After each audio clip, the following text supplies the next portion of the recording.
Puji nama Tuhan, jemaat yang dikasihi Tuhan, Shalom.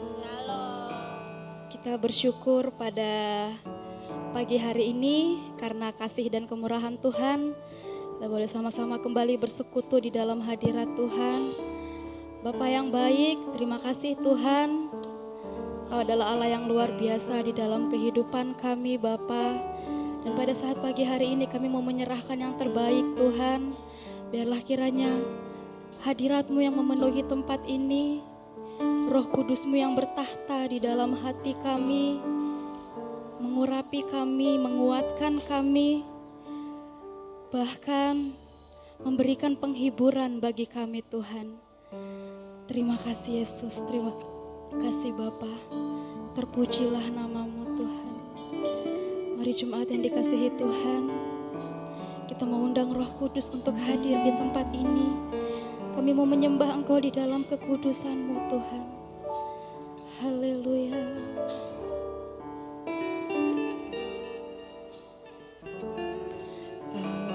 Roh Kudus,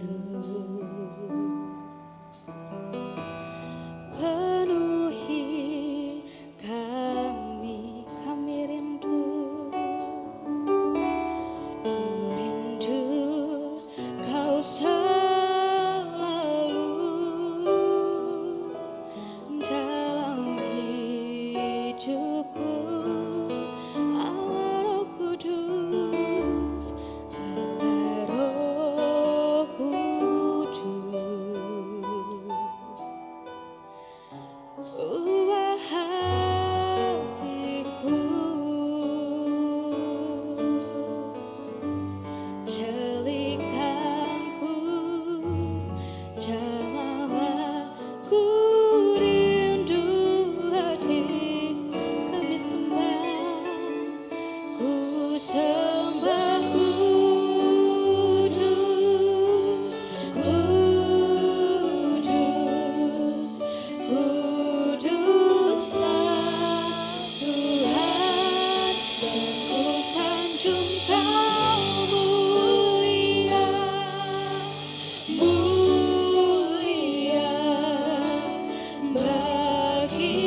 Kudus-Mu hadir di tempat ini, bertahta di tempat ini Bapa.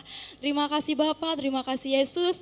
Kami mulai ibadah kami dalam nama Tuhan Yesus kami berdoa, haleluya, amin. Puji nama Tuhan, silahkan duduk jemaat yang dikasihi Tuhan.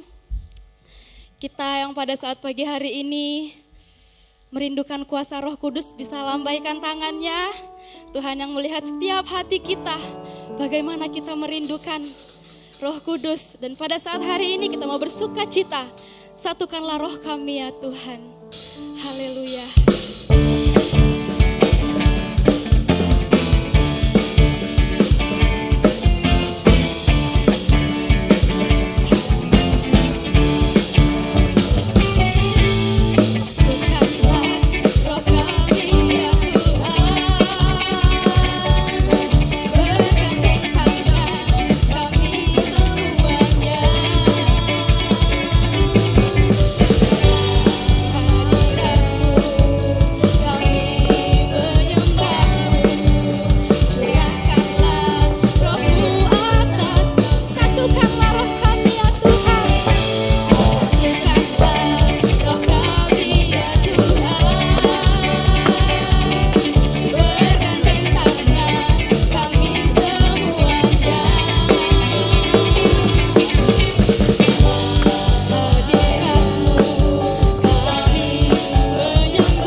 Puji nama Tuhan, roh tercurah dari surga.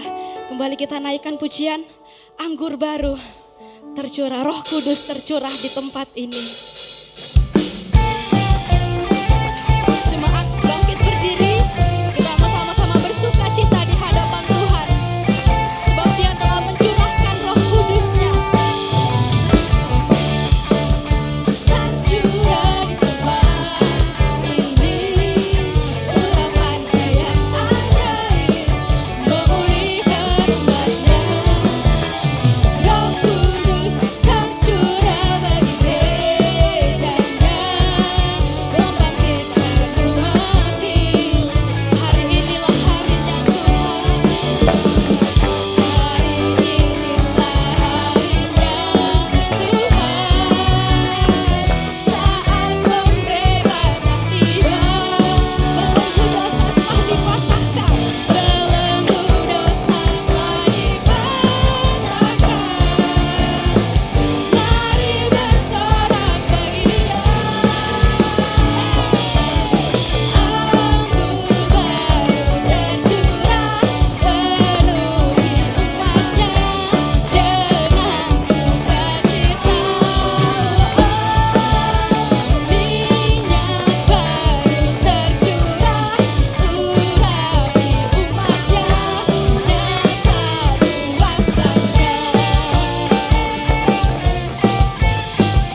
membakar setiap hati kita.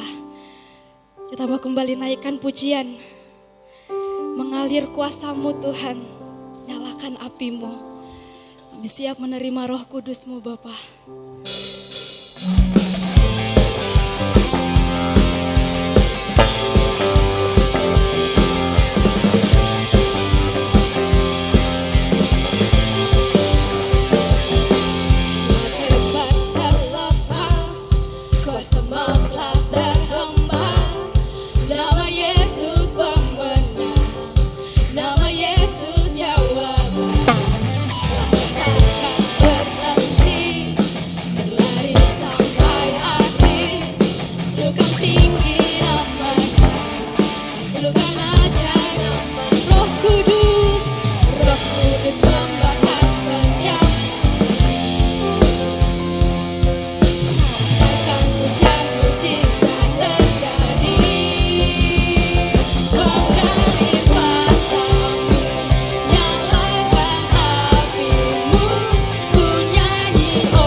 Silakan duduk jemaat yang dikasihi Tuhan. Kita sudah memuji memuliakan nama Tuhan. Roh Kudus yang membakar setiap hati kita. Yang sudah keringatan boleh angkat tangan. Ya kami di depan juga sudah terbakar. Terbakar. Puji nama Tuhan. Selanjutnya kita mau memberikan persembahan kita yang pertama. Sekalian kita mau menyambut kebenaran firman Tuhan. Katakan, bagaikan tanah kering yang merindukan air, demikianlah jiwa kami Tuhan. Haleluya.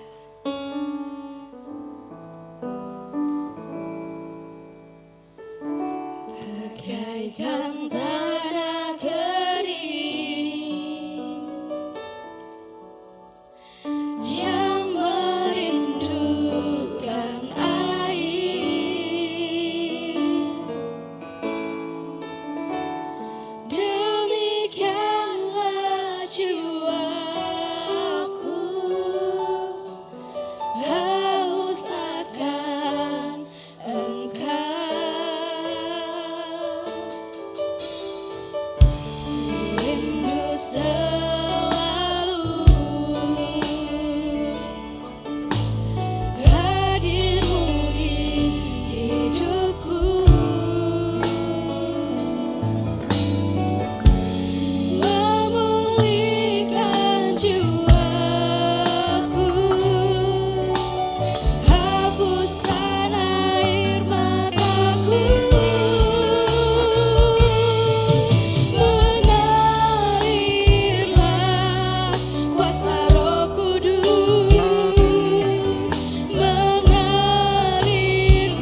kuasa Roh Kudus mengalirlah di tempat ini, mengalirlah, oh Roh Kudus dirikanku, oh mengalirlah kuasa Roh Kudus, mengalirlah di tempat ini, mengalirlah, oh Roh Kudus berikan. Mari sembah Dia, haleluya.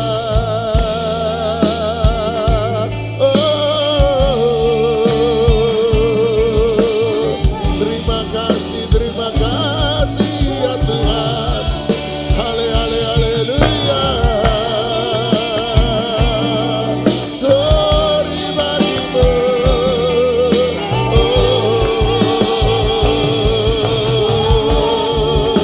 Haleluya. Terima kasih ya Tuhan. Terima kasih. Haleluya.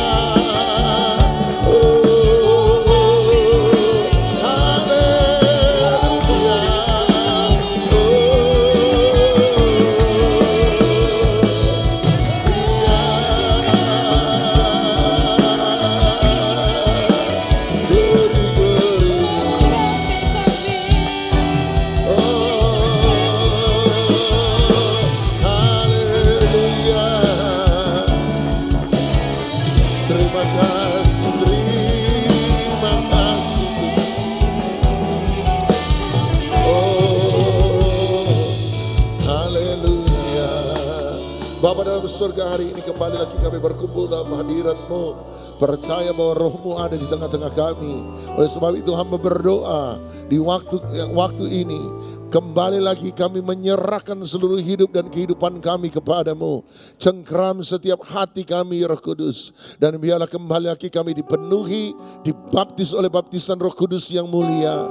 Kami percaya hanya karena itulah kami mampu, hanya karena itulah kami bisa, hanya karena itulah kami bersedia. Dan kami percaya dan terlalu yakin percaya, Engkau rindu untuk memenuhi setiap umat-Mu dengan the Spirit of Jesus, roh daripada Yesus sendiri, roh yang membuat kami kuat, roh yang membuat kami bisa mengadakan mujizat yang sama ketika Tuhan Yesus ada di muka bumi, roh yang membuat kami berjalan dalam kebenaran, roh yang membuat kami hidup dalam kekudusan, dan biarlah nama Tuhan ini dipermuliakan. Sebentar kebenaran firman Tuhan diberitakan, Engkau bekerja di tengah-tengah kami, dan biarlah apa yang kami dengar hari ini membawa kami satu langkah lebih dekat untuk menjadi segambar dan serupa dengan Yesus. Kebenaran yang kami terima bukanlah kebenaran yang memberi informasi, tapi kebenaran yang kami terima biarlah kebenaran yang mentransformasi hidup kami, merubah hidup kami menjadi semakin serupa dengan Yesus. Di dalam satu nama yang ajaib, nama yang luar biasa kami sudah berdoa, yaitu di dalam nama Tuhan Yesus Kristus. Dan setiap kita yang mengasihi Dia, sama-sama kita katakan amin, amin. Silakan duduk, shalom. Ya, Bapak Ibu Saudara sekalian, sekali lagi saya undang kita, mari saya undang kita bangkit berdiri. Kita baca pembacaan Alkitab dari Amos pasal 9 ayat yang ke-11 sampai ayat yang ke-15. Amos pasal 9 ayat yang ke-11, 1, 2, 3. Pada hari itu aku akan mendirikan kembali pondok Daud yang telah roboh. Aku akan menutup pecahan dindingnya dan akan mendirikan kembali reruntuhannya. Aku akan membangunnya kembali seperti di zaman dahulu kala, supaya mereka menguasai sisa-sisa bangsa Edom dan segala bangsa yang kusebut milikku. Demikianlah firman Tuhan yang melakukan hal ini.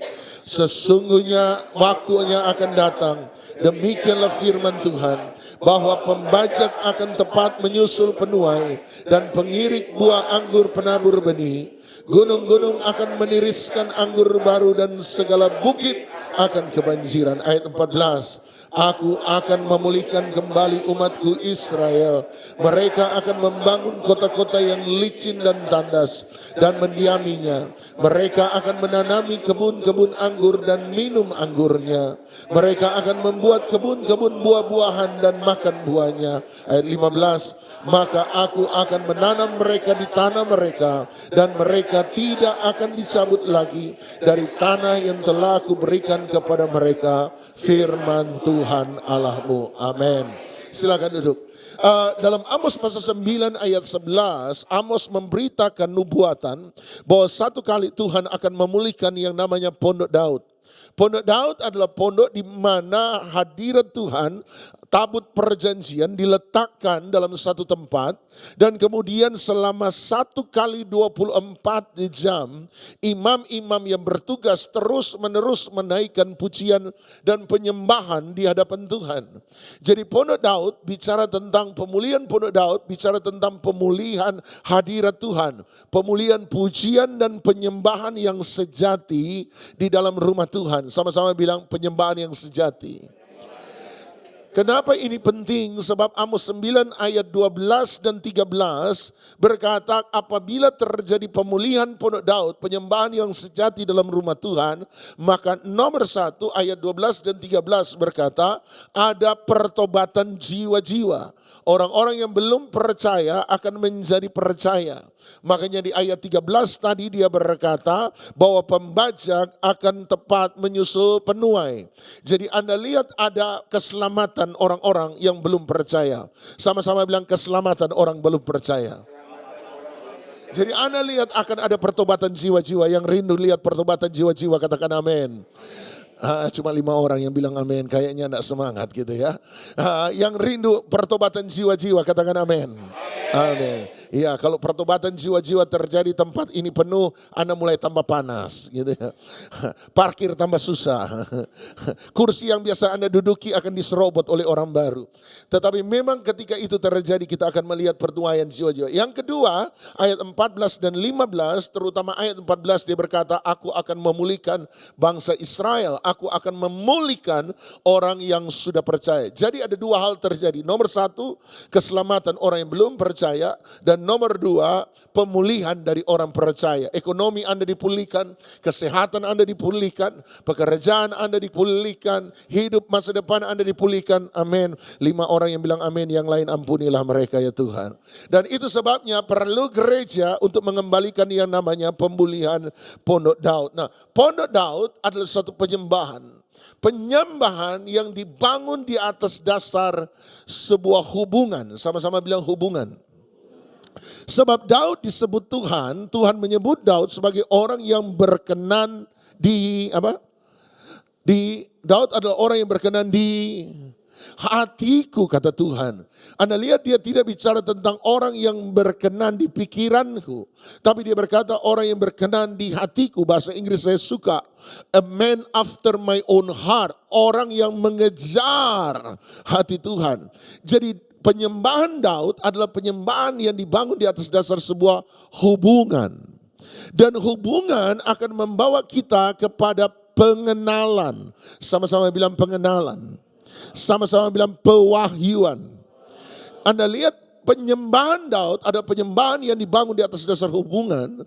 Oleh sebab itu dia punya pengenalan. Semakin lama Anda berhubungan dengan seseorang, semakin dalam Anda mengenal orang itu. Yang setuju katakan amin. Semakin dalam kita mengenal seseorang, semakin tahu hidup orang itu, semakin kita mengerti pikiran dan hati orang itu, semakin kita tahu watak dan kebiasaan orang itu.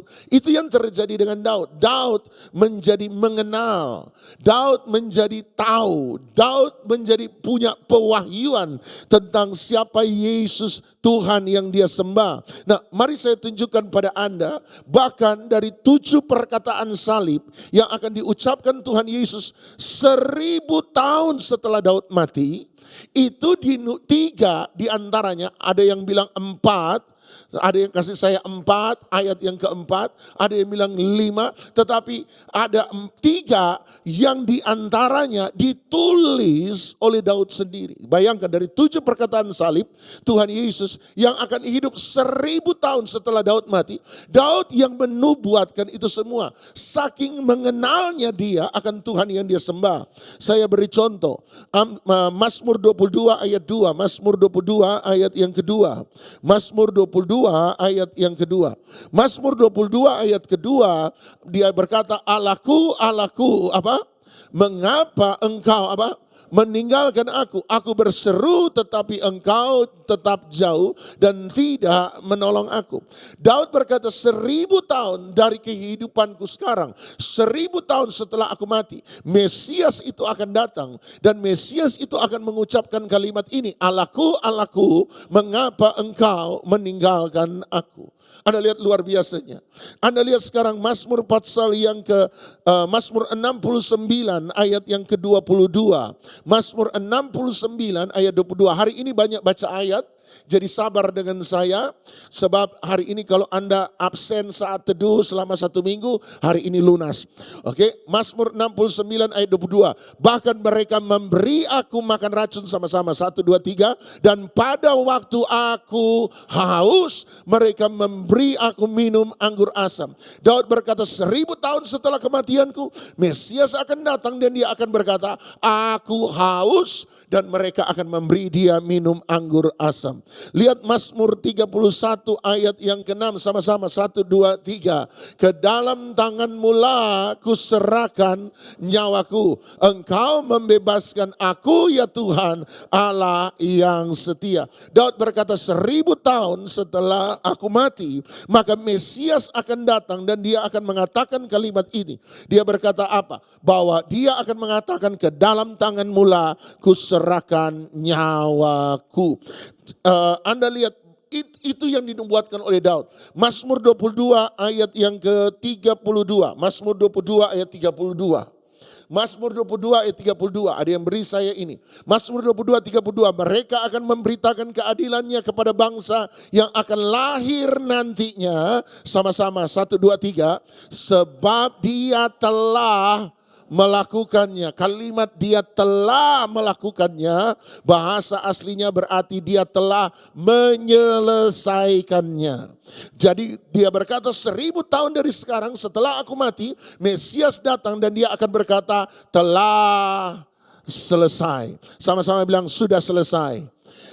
Dia akan berkata sudah selesai, telah selesai. I am done it. Aku telah melakukannya. 3, 4 dari 7 perkataan salib Tuhan Yesus itu dinubuatkan oleh Daud saking mengenalnya dia akan Tuhan. Nah, mari sekarang saya bawa Anda Mazmur 36 ayat 9. Bilang sama orang sebelah, tolong bilang sama orang sebelah, dari tadi dia belum khotbah. Bilang sama orang sebelah, dari tadi dia belum khotbah. Bilang jangan cuma diam-diam. Lihat sebelah, dari tadi dia belum khotbah. Bilang sama sebelah, dia masih punya 1 jam buat khotbah. Aduh Bapak Ibu, muka tegang melemahkan iman pendeta Bapak Ibu. Senyum. Oke, Mazmur 36 ayat 9. Mazmur 36 9. Mereka mengenyangkan dirinya dengan lemak di rumah-Mu. Rumah siapa Bapak Ibu? Rumah siapa? Mu di situ siapa? Tuhan. Jadi mereka mengenyangkan dirinya dengan lemak di rumah Tuhan. Di rumah yang sama, Engkau memberi mereka minum dari sungai kesenangan-Mu. Menarik sekali, Daud berkata begini, di rumah Tuhan orang akan menjadi kenyang dengan lemak yang ada di rumah Tuhan. Dan di rumah yang sama, jadi di rumah Tuhan, mereka minum dari sungai kesenangan-Mu. Nah, saya kasih tahu sama Anda sesuatu yang mungkin tidak banyak orang tahu. Bahwa di bait suci rumah Tuhan, di Yerusalem lama, di Bukit Sion, itu tidak ada sungai yang mengalir melewati Bukit Sion. Anda tahu ada kota Yerusalem dibangun di atas Bukit Sion. Pada puncak Bukit Sion yang paling tinggi dibangunlah yang namanya Bait Suci. Jadi kalau Anda pernah ke Israel dan Anda ke Bait Suci, Anda akan temukan tembok ratapan, Anda akan temukan kalau jalan ke sana itu menanjak. Kenapa menanjak sangat tinggi? Sebab Bait Suci dibangun di atas puncak Bukit Sion. Dan Daud berkata di puncak Bukit Sion itu, di Yerusalem lama, di Bait Suci ada sungai yang mengalir.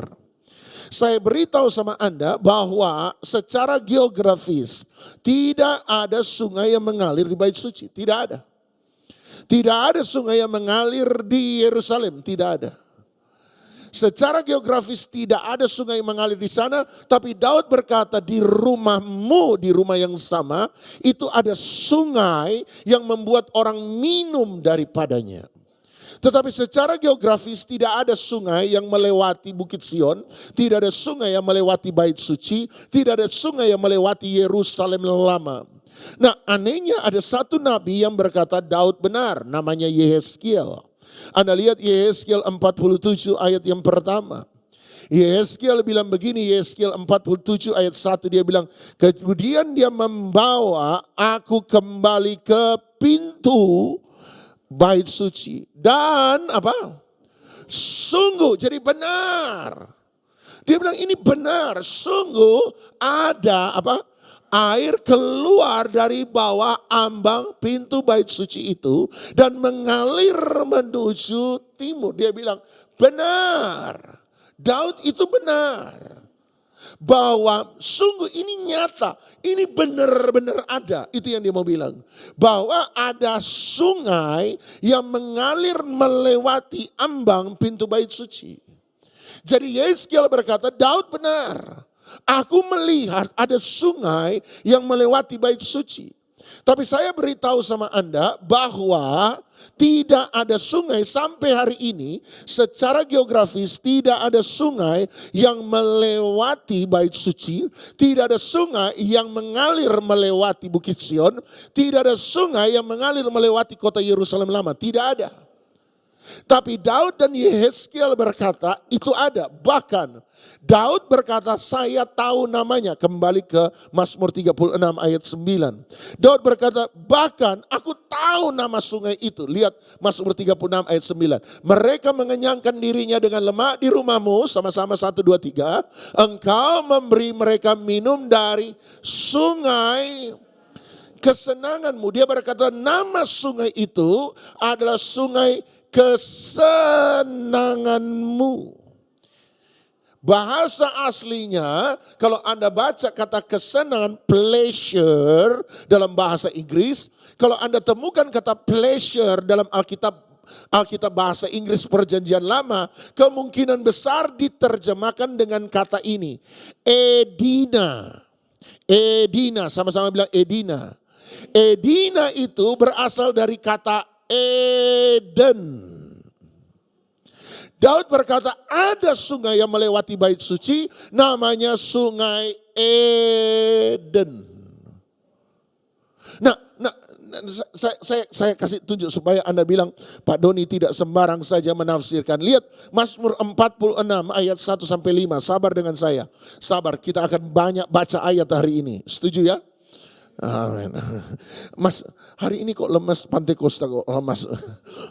Mazmur 46 ayat 1. Untuk pemimpin biduan dari Bani Korah dengan lagu Alamot nyanyian ayat 2. Allah itu bagi kita tempat perlindungan dan kekuatan. Sebagai penolong dalam kesesakan sangat terbukti. Ayat 3. Sebab itu kita tidak akan takut sekalipun bumi berubah, sekalipun gunung-gunung goncang di dalam laut, sekalipun ribut dan berbui airnya, sekalipun gunung-gunung goyang dan geloranya. Sela. Ayat 5. Kota Allah. Apa itu kota Allah? Yerusalem. Kota Allah itu Yerusalem, tempat kediaman yang maha tinggi. Tuhan berdiam di mana? Di Yerusalem, tepatnya di mana? Bait Suci. Jadi dia bilang di Yerusalem, di Bait Suci disukakan oleh aliran-aliran sebuah sungai. Nah, saya tanya Bapak Ibu, ini ada berapa sungai? Satu atau banyak sungai? aliran-aliran sebuah sungai. Satu atau banyak sungai? Satu atau banyak sungai? Satu. Aliran-aliran sebuah sungai. Jadi ada berapa sungai? Satu tapi banyak alirannya, banyak cabangnya. Dalam Alkitab satu sungai yang terbagi menjadi banyak aliran atau banyak cabang hanya ada di Kejadian pasal 2 ayat 10. Nah perhatikan Kejadian 2 ayat 10. Nah sekarang Anda tahu saya mau kemana kan? Karena Kejadian 2 ayat 10 bicara tentang penciptaan. Lihat Kejadian 2 ayat 10. Ada berapa sungai? Ada berapa sungai? Satu sungai mengalir dari Eden untuk membasahi taman itu. Dan dari situ sungai yang satu itu terbagi menjadi 4 aliran. Jadi dia berkata ada sungai, ada satu sungai terbagi menjadi banyak aliran. Menurut Daud di Mazmur 46. Dan hanya satu sungai yang terbagi menjadi banyak aliran hanya ada di Kejadian 2 ayat 10 ketika bicara tentang sungai dari Eden. Sebab dia berkata ini satu sungai terbagi 4 aliran, 4 cabang. Pison, Gihon, Tigris, Efrat. Sampai hari ini orang tidak bisa menentukan dengan jelas di mana Eden persisnya berada. Kenapa? Sebab dari 4 sungai yang disebut oleh Alkitab di Kejadian 2, 2 itu sudah hilang. Pison, Gihon. Alirannya, bekas alirannya tidak ketemu. Cuma ada 2 yang tersisa. Tigris, Efrat. Jadi sampai hari ini orang tidak tahu persis di mana Eden. Sebab dari 4 nama aliran sungai yang disebut, 2 sudah tidak ada. Hanya 2. Anehnya Daud berkata, saya tahu di mana Eden. Saya tahu di mana tempat kesukaan Tuhan. Di mana? Dia bilang di bait suci. Sebab di bait suci dia bilang mengalirlah satu sungai dengan banyak aliran. Itulah Eden. Jadi Eden menurut Daud ada di mana? Bait suci. Eden ada di mana? Bait suci. Stop di sana, mari kita lewat. Sekarang Anda pergi Mazmur 16 ayat 11. Sekali lagi, Eden ada di mana menurut Daud? Bait suci. Mazmur 16 ayat 11. Mazmur 16 ayat 11. Engkau memberitahukan kepadaku jalan kehidupan. Di hadapanmu ada sukacita berlimpah-limpah. Di tangan kananmu ada Inggrisnya pleasure forevermore. Kesenangan untuk selama-lamanya. Anda lihat kalau saya tadi bilang kalau di Alkitab perjanjian lama terutama bahasa Inggris Anda ketemu kata pleasure. Kemungkinan besar itu menunjuk pada satu kata. Edina. Eden. Sama-sama bilang Eden. Nah sekarang tadi Daud bilang Eden ada di mana? Bait suci. Sekarang dia bilang di tangan kananmu ada Eden. Sama-sama bilang Eden. Untuk selama-lamanya. Nah sekarang Eden ada di mana menurut Daud? Di tangan kananmu. Tadi dia bilang Eden ada di bait suci. Sekarang dia bilang Eden ada di tangan kananmu. Nah mari kita periksa apa yang ada di tangan kanan Tuhan. Sekarang Anda lompat Mazmur 80 ayat 18. Sabar dengan saya. Hari ini kita belajar firman Tuhan. Yang mau belajar katakan amin. Mazmur 80 ayat 18. Dia berkata begini. Mazmur 80 ayat yang ke-18. Kiranya tanganmu, Mazmur 80 ayat 18, melindungi orang yang di sebelah kananmu. Sekali lagi. Mazmur 80 ayat 18 berkata, apa yang ada di tangan kanan Tuhan. Tadi dia bilang di tangan kanan Tuhan ada Eden. Tapi sekarang mari kita lihat Mazmur 80:18 berkata, kiranya tanganmu melindungi orang yang di sebelah kananmu. Berarti di tangan kanan Tuhan ada apa? Di tangan kanan Tuhan ada apa? kiranya tanganmu melindungi orang yang di sebelah kananmu. Berarti di sebelah tangan kanan Tuhan ada apa? Ada apa? Orang. Oke? Satu orang atau banyak orang? Satu orang atau banyak orang? Orang atau orang-orang? Orang-orang atau orang-orangan? Satu orang. Dia tidak bilang orang-orang, dia bilang orang, berarti satu orang. Nah, siapa? Ada satu orang. Ada satu orang spesifik yang ada di sebelah kanan Tuhan. Dia bilang tadi sebelah tangan kanan Tuhan ada Eden.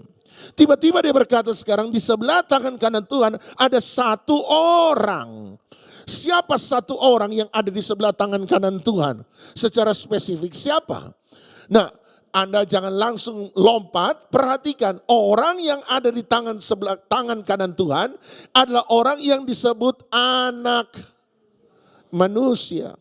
Siapa dalam Alkitab yang disebut anak manusia? Ada 4 orang persisnya, 3-4 orang. Nomor 1, menurut saya, Adam, sama-sama bilang Adam.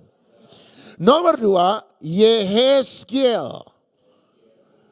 Dalam nubuatan di tulang-tulang kering, Tuhan berkata pada Yehezkiel, hai anak manusia. Berkali-kali Tuhan memanggil Yehezkiel anak manusia, bernubuatlah atas tulang-tulang kering ini. Jadi Yehezkiel disebut anak manusia.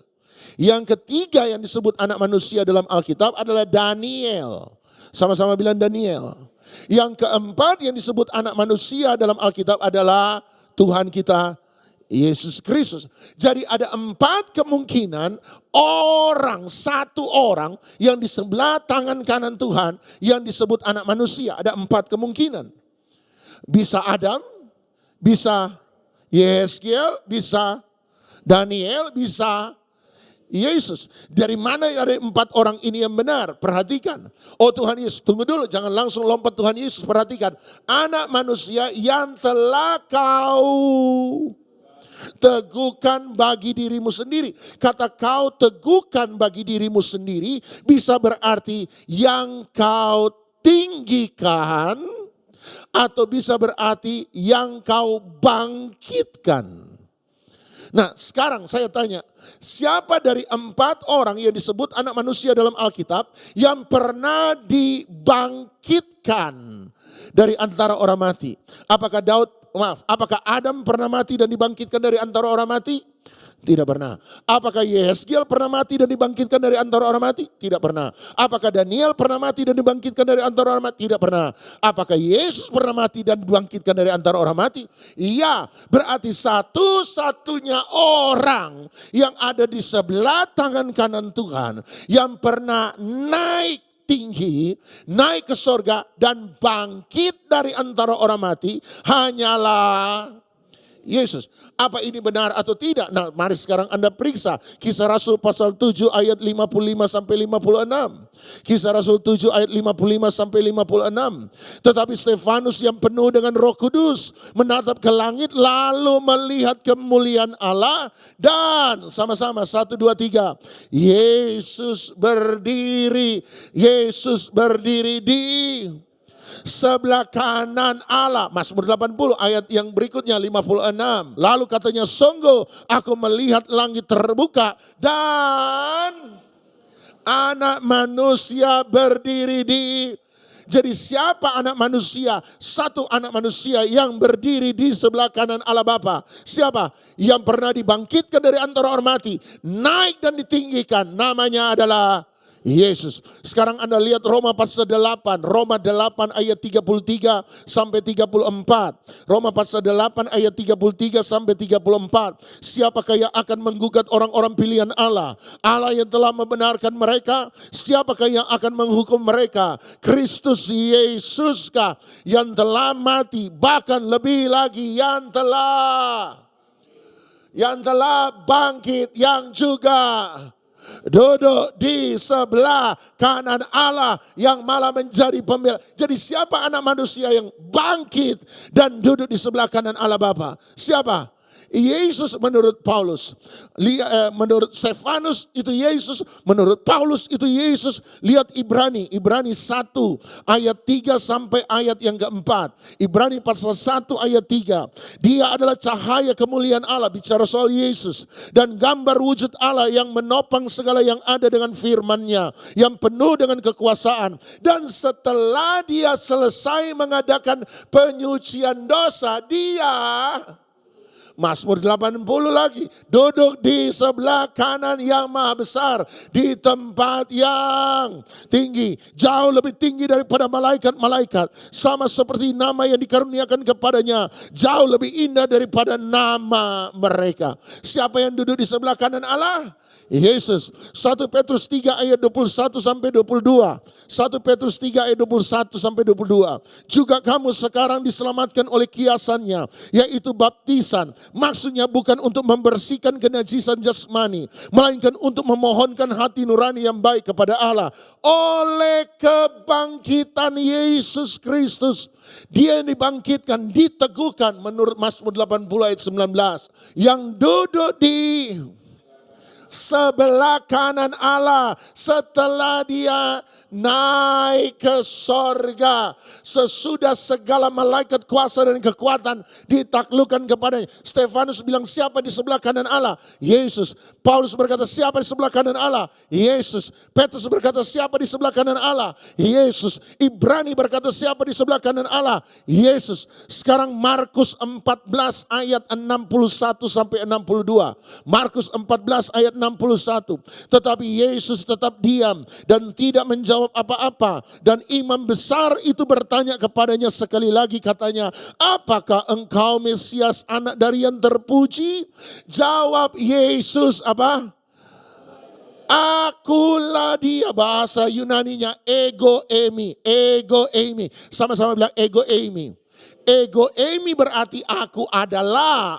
Terus pentingnya apa Pak? Ingat Keluaran pasal 3 dan 4.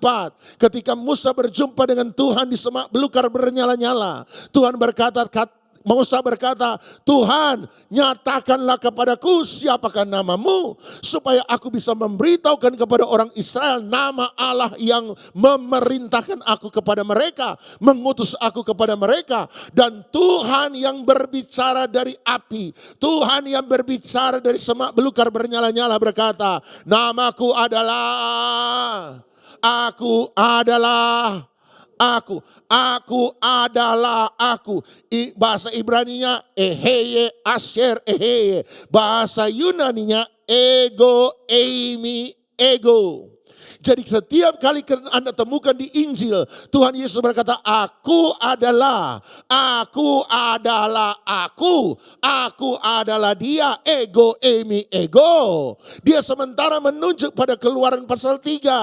Akulah Allah yang berbicara dari dalam api kepada Musa. Akulah Allah yang memerintahkan Musa melepaskan Israel. Akulah Allah yang disembah oleh Israel. Akulah Allah Abraham, Ishak dan Yakub. Akulah Allah itu. Jadi Tuhan Yesus berkata, aku adalah roti hidup. Ego eimi, dia sementara berkata, aku adalah Allah. Ketika dia berkata, aku adalah pintu, dia berkata, ego eimi, akulah Allah. Ketika dia berkata, akulah jalan, kebenaran, dan kehidupan, dia berkata, ego eimi, akulah Allah. Ketika dia berkata, akulah kebangkitan dan hidup, akulah Allah. Dia sementara berkata, akulah Allah yang sejati dari Israel. Aduh Bapak Ibu, saya sudah keringatan, urat leher keluar, muncrat kanan, muncrat kiri. Tidak ada yang bilang amin dari tadi. Terlambat. Anda lihat ini luar biasa. Dia berkata, akulah dia dan kamu akan melihat Anak manusia duduk di sebelah kanan yang maha kuasa dan datang di tengah-tengah awan-awan ini. Kembali lagi Mazmur 80 ayat 18. Akulah anak manusia yang ada di sebelah kanan Allah yang maha kuasa. Jadi siapa orang yang ada di sebelah kanan? Yesus yang disebut anak manusia.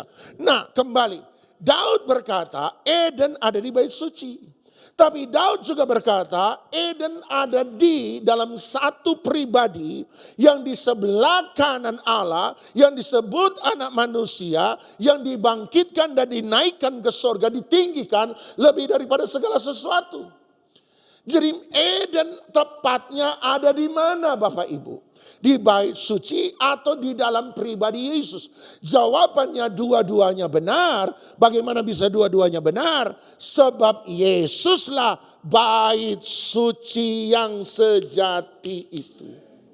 Makanya waktu dia diminta, apa tanda yang akan kamu berikan kepada kami? Dia berkata, runtuhkan bait suci dan bangun bait suci pada hari yang ketiga. Mereka berkata, bagaimana mungkin bait suci yang dibangun selama ratusan tahun hanya bisa dibangun dalam waktu 3 hari. Mereka tidak mengerti bahwa Yesus sementara bicara tentang dirinya sendiri. Dialah bait suci dan disitulah Eden, kesenangan, damai sejahtera, sukacita untuk selama-lamanya. Oleh sebab itu dengar, oleh sebab itu hadirat Tuhan yang sesungguhnya itu bukan lagi bicara soal tempat, tapi hadirat Tuhan yang sesungguhnya bicara tentang pribadi. Di mana Yesus hadir, di situ hadirat Tuhan ada. Hadirat Tuhan yang sejati dalam penyembahan bukan bicara soal performance, penampilan, tapi hadirat Tuhan yang sejati hari ini itu bicara the presence, hadirat Tuhan, kehadiran Kristus lewat Roh Kudusnya di tengah-tengah Anda dan saya. Di mana Yesus hadir beserta dan dalam rohnya, maka Anda akan menikmati hadirat Tuhan. Makanya dulu Daniel kalau berdoa, kiblatnya kemana? Bait suci Yerusalem. Tapi hari ini Anda berdoa tidak perlu cari kiblatnya kemana. Sebab kiblat Anda dan saya bukan pada tempat. Kiblat Anda dan saya ada pada Yesus. Itu sebabnya kita menghadap ke atas. Kita tahu Yesus bertahta di atas sorga untuk selama-lamanya. Kita menghadap pada Dia. Makanya Yohanes 4 dia berkata kepada perempuan Samaria, kamu menyembah di gunung sana, kami menyembah di gunung sini. Tapi sudah tiba dan sudah tiba waktunya. Bukan soal di gunung mana kita menyembah. Di mana ada hadirat Tuhan, kita menyembah dalam roh dan kebenaran. Di mana ada Yesus, di situ ada penyembahan yang sejati. Penyembahan yang sesungguhnya. Yesus harus dinyatakan. Yesus harus diwahyukan. Yesus harus disingkapkan. Makanya Kejadian 22. Tuhan bilang sama Abraham, persembahkan Ishak kepadaku. Dan itu Abraham bawa Ishak dalam perjalanan menuju Gunung Moria. Ishak tanya, Bapa, di sini ada kayu bakar. Di sini ada api, di sini ada pisau. Mana persembahannya?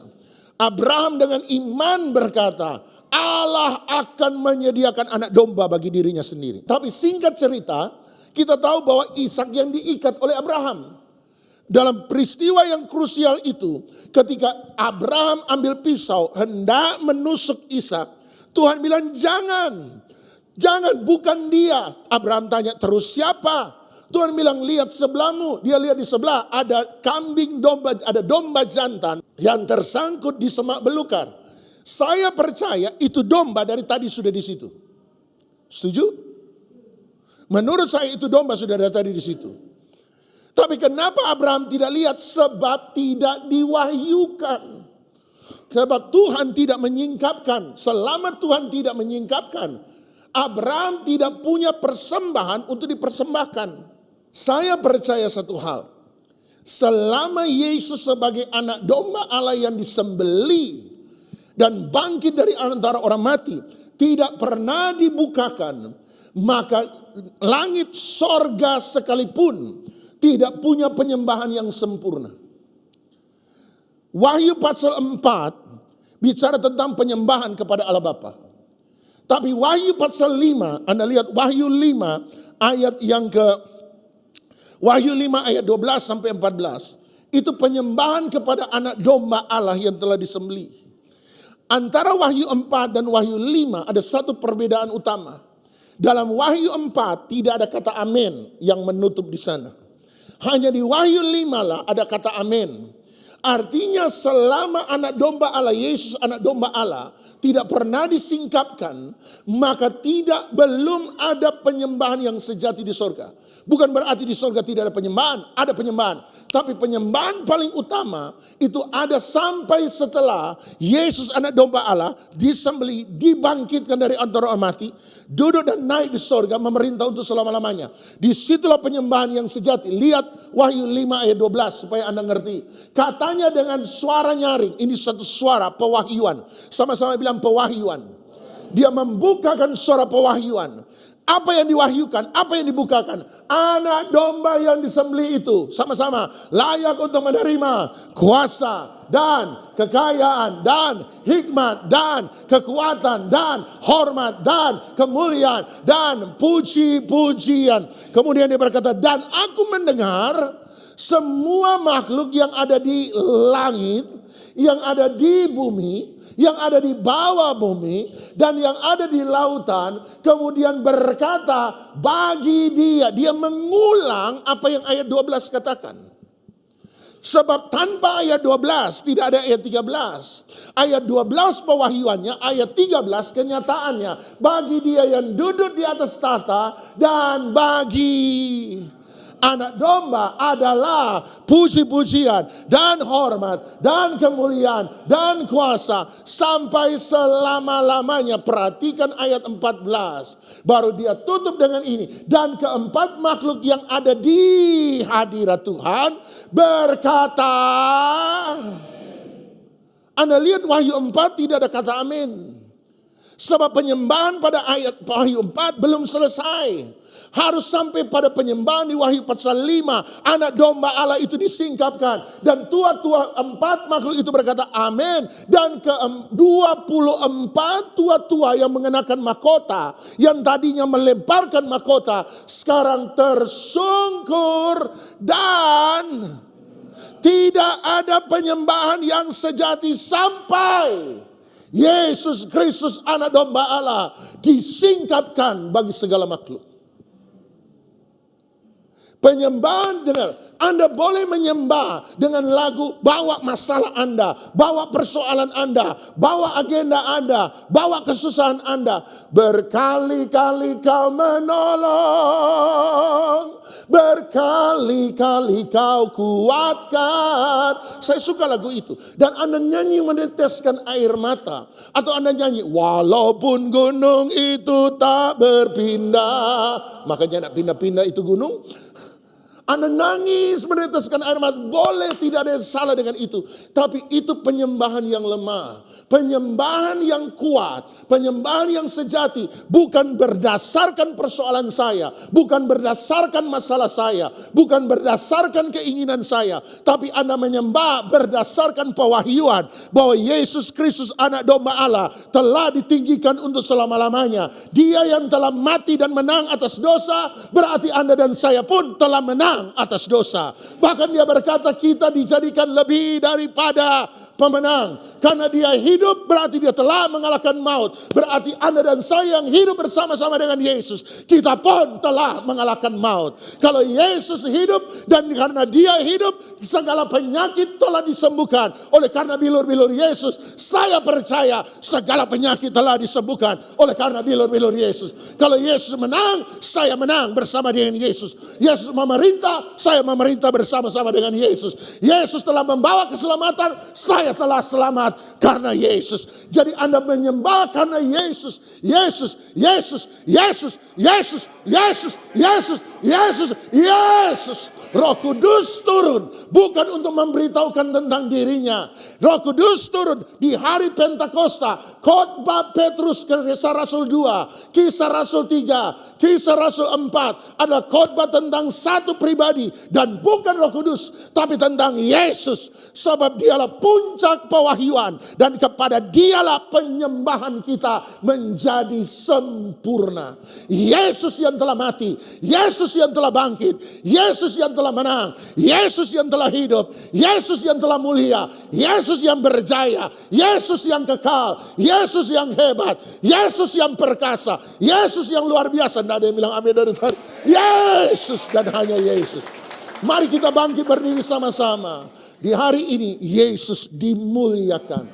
Stefanus tadi bilang, Kisah Rasul pasal 1, murid-murid lihat dia terangkat. Tapi Stefanus dalam Kisah Rasul tadi yang kita baca, Stefanus bukan melihat Yesus terangkat. Dia dipenuhi Roh Kudus tadi katakan. Dan dia melihat Yesus dimuliakan. Yesus terangkat, Anda belum lihat dia mulia. Sampai Anda penuh dengan Roh Kudus, baru Anda bisa melihat Yesus yang mulia. Mari pemain musik, Anda bisa melihat Yesus yang mulia. Sebab kau layak terima pujian. Sebab kau layak terima pujian. Sebab kau layak ku agungkan Yesus, Raja di atas segala raja. Sebab kau layak terima, sebab kau layak terima pujian. Sebab kau layak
boleh kami terima dan boleh kami aplikasikan di dalam kehidupan kami.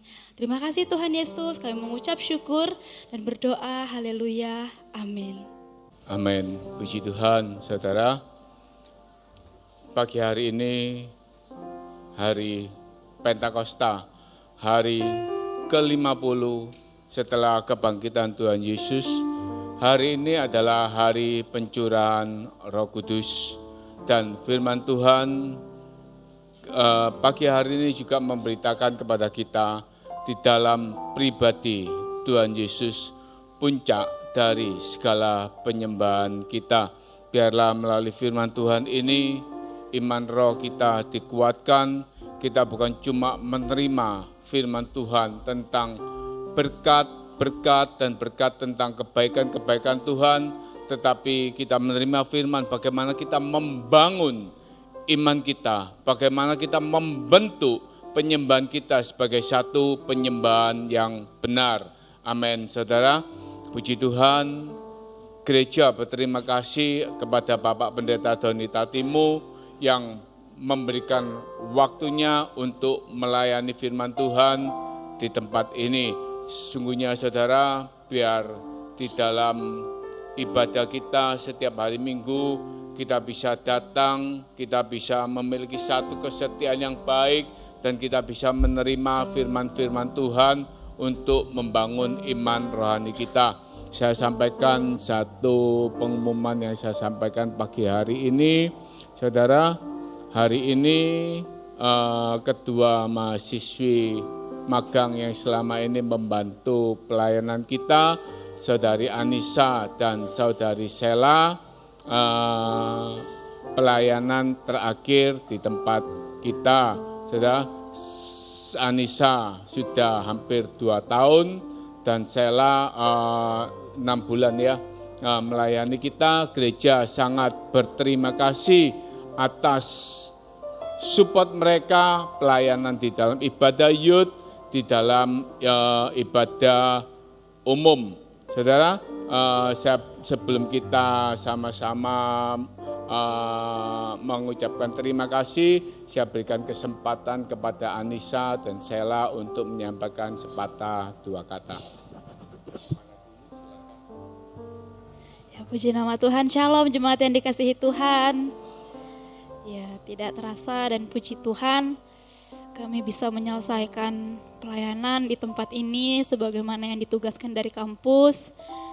Kami berterima kasih sebelumnya karena penerimaan dari keluarga GPDI Sion Permai kepada kami dipercayakan dengan berbagai macam pelayanan, dan itu merupakan satu anugerah buat kami untuk kami tetap mengasah ilmu kami diberikan forum bagaimana kami bisa mengaplikasikan teori-teori yang kami dapat di tempat ini. Puji nama Tuhan, bahkan sampai pemberitaan firman hari Minggu pun kami dipercayakan, karena mungkin gereja-gereja lain jarang ya memberikan kesempatan ini, tapi di sini kami diberikan kesempatan mengasah kepercayaan diri kami juga dan menjadi pengalaman yang luar biasa bagi kami. Terima kasih kepada Ama, terima kasih kepada Om Ferry, Celili dan Om Yudi, Cejeslin, para pelayan Tuhan yang sudah menjadi partner pelayanan di tempat ini dengan baik. Terima kasih atas kerjasamanya. Terima kasih juga Om Tiongking. Ya, Om Tiongking, terima kasih. Kami bersyukur, intinya kami bersyukur pernah menjadi bagian dari keluarga GPDI Sion Permai. Puji nama Tuhan. Kami mendoakan supaya GPDI Sion Permai ini menjadi jemaat yang lebih lagi berkenan kepada Tuhan. Kita semua bisa dipersatukan nanti di tempat Bapa. Terima kasih. Itu saja, kami mohon doanya untuk mungkin selanjutnya Sela akan menghadapi menjalani sidang skripsi. Mohon doanya agar semuanya dilancarkan. Puji nama Tuhan. Ya, shalom. Tuhan Yesus memberkati. Shalom.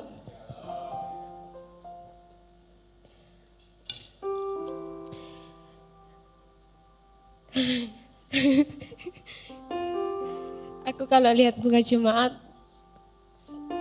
ya apalagi kalau jemaat sedih, aku ikutan sedih ya. Kalau jemaat senang, aku pasti senang. 2 tahun, hampir 2 tahun ya Om, Misa di sini, dan pada akhirnya Misa harus pergi dan melanjutkan ke tempat yang lain mungkin yang Tuhan percayakan. Pertama saya tahu saya nanti akan pelayan di sini. Gembalaku pernah bilang gini sama Anissa, berdoa ya Dek supaya kamu dapat gembala yang baik, yang bisa terima kamu apa adanya. Iya Mi, saya berdoa seperti itu. Dan Tuhan jawab itu, saya dapat ibu gembala yang baik, Ama. Ya meskipun Ama selalu larang, kalau Nisa kan suka kopi Golda ya. Ama selalu bilang, jangan minum itu, kalian itu masih muda. Yaitu itulah namanya nasihat. Ya kasih yang Ibu Gembala berikan kepada kami. Bahkan ketika kami salah pun, Ama selalu berikan teguran yang baik. Dan kami bersyukur kalau kami bisa melayani di tempat ini, kami bisa dipercayakan dalam pelayanan. Benar kata Kak Sela, ada banyak teman-teman kami yang gak dipercayakan dalam pelayanan. Ya, jadi kami termasuk orang-orang yang beruntung bisa melayani di tempat ini. Kami bisa mengasah kemampuan kami melalui setiap kepercayaan dari jemaat. Hanya satu pesan Nisa, jemaat GPDI Sion Permai harus tetap semangat, amin, dalam mengiring Tuhan. Dan kami titip anak sekolah minggu yang sudah kami rintis. Ya. Oke, terima kasih.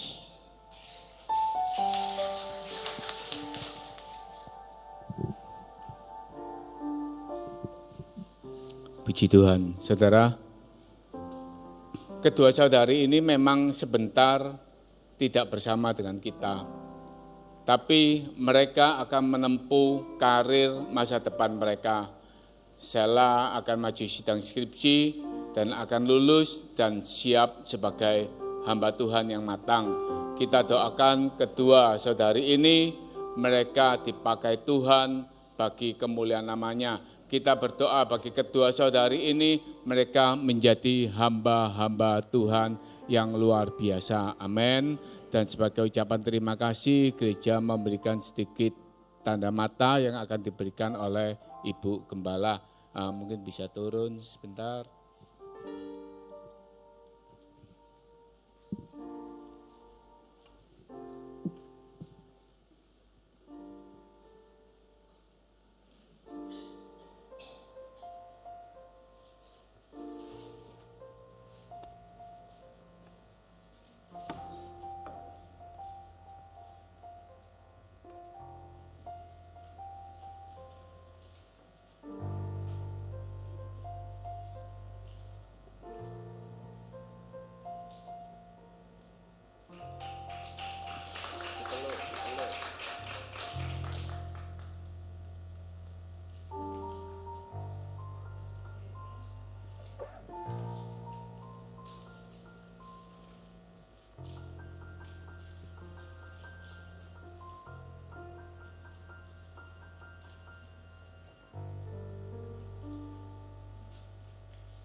Tante di tengah, tante.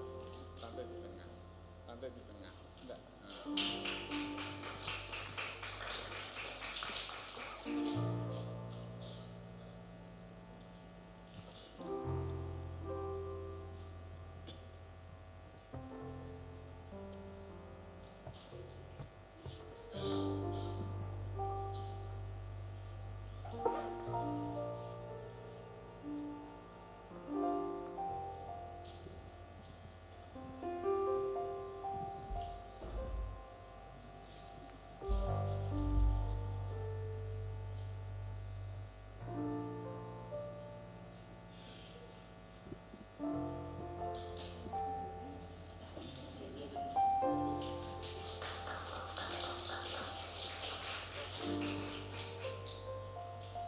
Puji Tuhan, mereka biar tetap ada di grup Sion Permai dan mereka tetap menjadi keluarga Sion Permai, tetap menjadi anak-anaknya Ama. Amin.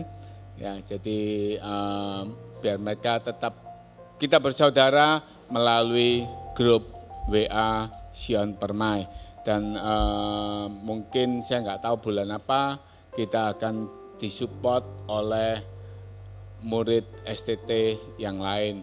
Puji Tuhan, demikian berita gereja, saya kembalikan kepada WL. Ya, puji Tuhan, kita sudah berada di penghujung acara ibadah pada saat pagi hari ini. Kita mau siapkan persembahan kita yang kedua. Alam semesta melukiskan kebesaran Tuhan, sebab Dia Allah yang layak dipuji dan disembah. Haleluya Yesus.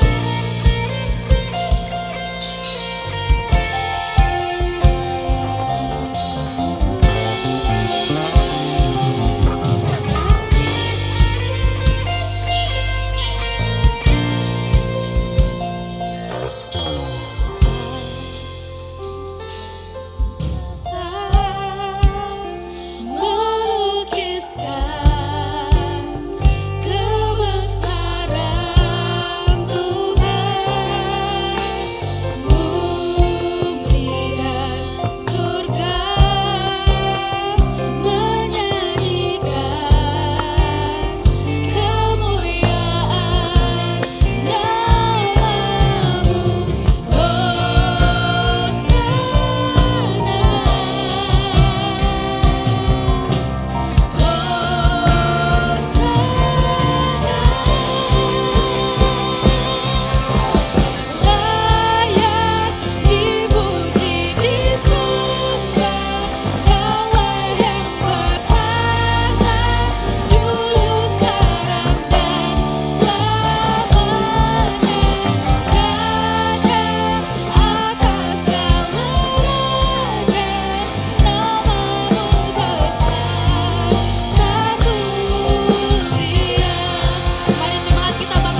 kasih Tuhan, terima kasih. Ini minggu yang indah ya Tuhan. Kuasa Roh Kudus bekerja ada di tengah-tengah kami Tuhan. Firman tadi yang ditaburkan Tuhan sungguh menjadi berkat bagi kami semua. Membangun iman kami Tuhan. Kami merasakan hadirat Allah ada di tengah-tengah ibadah ini. Engkau berkati hamba-Mu Bapak Doni Tatimu. Berkati Tuhan hamba-Mu ini, beri pembukaan lagi pengurapan-Mu, hikmat-Mu Tuhan. Tuhan Engkau tolong seluruh keluarganya Bapak, berkati pelayanannya. Berkati ya Tuhan kedua anak kami Nisa dan Sheila. Kedua anak kami ini yang akan melanjutkan kuliahnya Tuhan. Untuk menjadi pelayan Tuhan yang setia, yang sungguh-sungguh melayani Engkau. Dimanapun kedua anak kami ini berada Tuhan, campur tangan. Tuhan limpahi dengan hikmat marifat. Berikan kasih karunia demi kasih karunia Tuhan kepada Nisa dan Sheila ya Bapa. Terima kasih ya Tuhan, supaya dimanapun mereka berada, sungguh Tuhan mereka menjadi berkat. Tuhan, Engkau berkati seluruh pemain musik. Engkau pakai Tuhan talenta yang Kau berikan supaya anak-anak pemain musik ini menjadi berkat dimanapun. Terima kasih Bapak, berkati seluruh jemaat-Mu yang hadir supaya mereka makin cinta setia, makin sungguh-sungguh lagi kepada Tuhan. Mari jemaat yang dikasihi Tuhan, kita akan pulang dengan membawa damai sejahtera dari Allah Bapa, cinta kasih pemeliharaan Tuhan Yesus, persekutuan dalam kuat kuasa Roh Kudus, ada menyertai kita semuanya dalam berkat nama Tuhan Yesus Kristus. Yang percaya katakan amin. Dipuji disembah, Kaulah yang berharga, dulu sekarang dan selamanya. Raja atas segala raja, nama-Mu besar bermulia.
Ibadah kita selesai, Tuhan Yesus memberkati. Sampai jumpa.